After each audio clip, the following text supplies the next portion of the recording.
All right, Mayweather versus McGregor.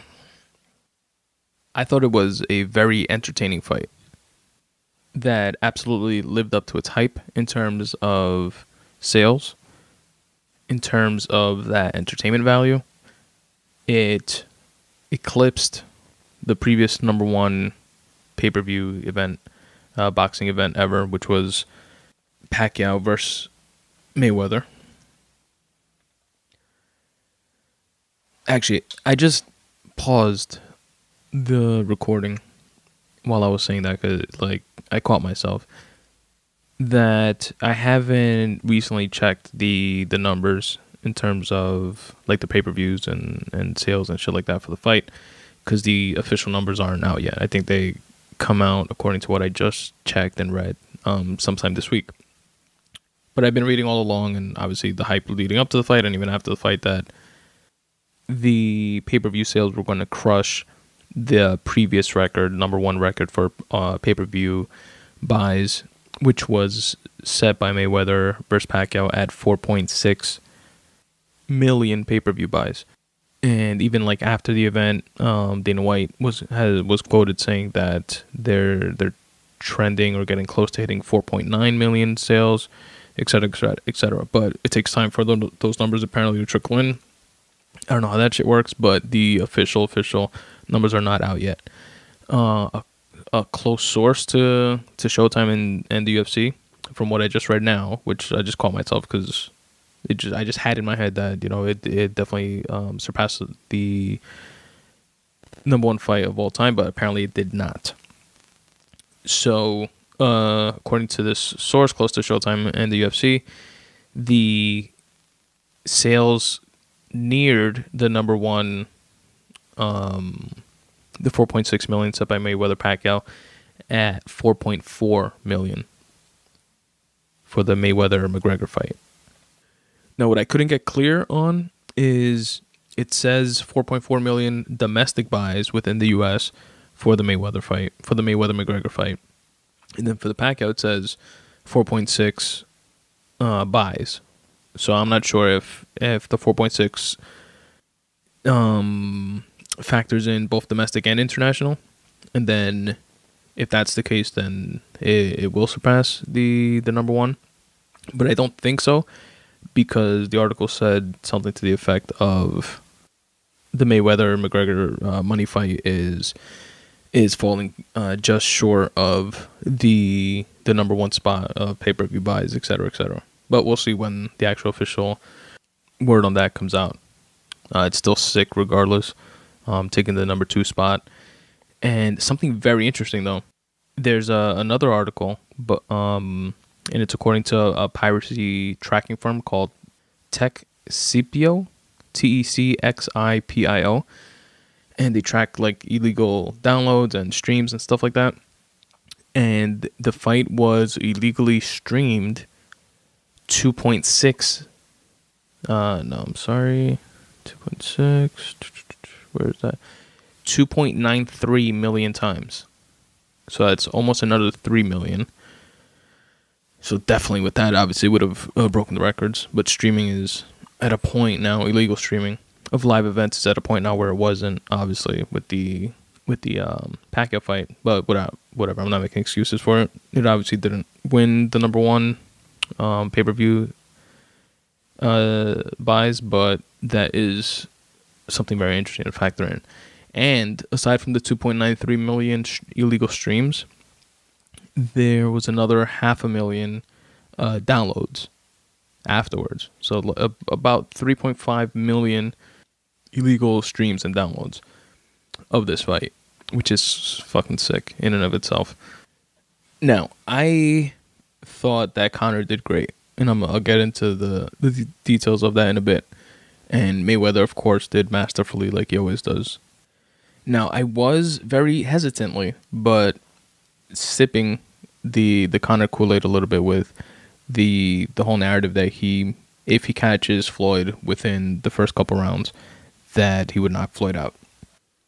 That thought or belief, though, went away right after Conor landed that flush, perfect, beautifully placed uppercut on Floyd in I think it was like the first or second round maybe, which once Floyd like walked through that, it was clear that, Conor's either Floyd has a chin stronger than any other MMA fighter that Conor has hit before, or Conor's punching power didn't translate to boxing in terms of how in MMA, for example, he has like a longer range to his strike. It's not, boxing is fought in a quote unquote phone booth versus MMA, which is like a arm's length. So you have less power like packed in to that punch. But after, like I said, Floyd walked through that, I was like, oh no, it's gonna be a long night for Conor. If something like that didn't seem to like stumble Floyd or something, you know what I mean? But that said, Conor had a very impressive boxing performance, in my opinion. I mean, to go in there for his first boxing match ever against literally the greatest to ever do it and make it 10 rounds and catch Floyd more. I think he landed 110 times, which is more than Pacquiao or any other opponent that Floyd had before, was, I thought, impressive. He definitely gassed out, which we all knew he would, towards the later rounds. I honestly thought he would gas out sooner than the 10th, if it got that far. What I didn't like from Conor's point of view was, which I guess you could like chalk it up to like a muscle memory, kind of, used to like fighting in the UFC, obviously, and training for that for his entire professional career, when he was hitting Floyd like with hammer fists. And that's obviously not like a boxing move. And he got warned about it twice, 2 or 3 times even, I think. But it was definitely a strong performance, I thought, and very entertaining. Probably the most entertaining boxing match that I've seen in a while. I don't watch boxing that much aside from like big name fights, which are usually Mayweather fights, or like the Triple G Canelo, which was a dope fight, right? Let me speak about that real quick next. But back to this one, just to wrap things up. Then there's those that say that Mayweather carried Conor to the 10th. He allowed Conor to hit him as many times as he did, etc., etc. Now, that could be true.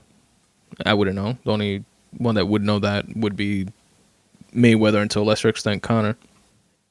If that's true, then my opinion of that would be that it was a calculated decision on the side of Mayweather to get the win, break the record, with the 50-0, and not have it contested as much as, well, I haven't heard of anybody contested, but not have it contested as much as if he would have went in and walked through Conor in like 1 or 2 rounds. People just would have, that 50-0 win would always have an asterisk next to it. Maybe it still does to a lesser extent. In my opinion, it definitely shouldn't. But, if he went 10 rounds, he got off, Conor got off more punches than anyone else, definitely caught him a few times. Like, all that adds up to, it was a boxing match. It was a boxing match against a formidable opponent. And nobody can question that 50th victory for Mayweather, and he has the record, etc., etc. If it's true that he carried Conor, then that must have been, in my opinion, like the mentality from like his camp.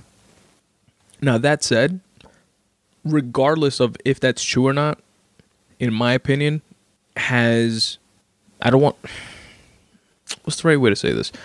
I was going to say it has nothing to do with Conor's performance, but, technically it does, because Floyd's performance, but it just does in the sense of there's two people in the ring, 2 people dancing, right? So one's actions influences the others. So it has a bearing on Conor's performance in that sense.